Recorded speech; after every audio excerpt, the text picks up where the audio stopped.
Welcome to Wizard.com. This is Ashwini, Maths Tutor.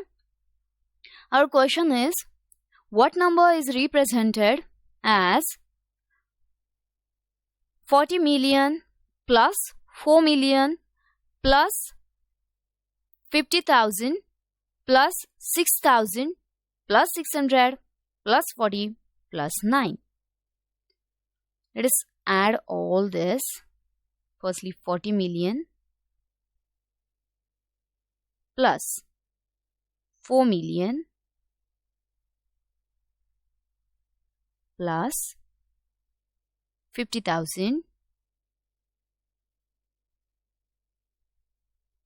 plus 6,000 plus 600 plus 40 plus 9.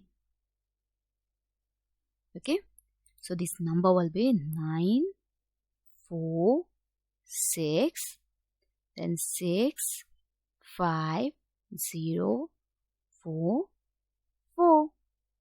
Hence, the given number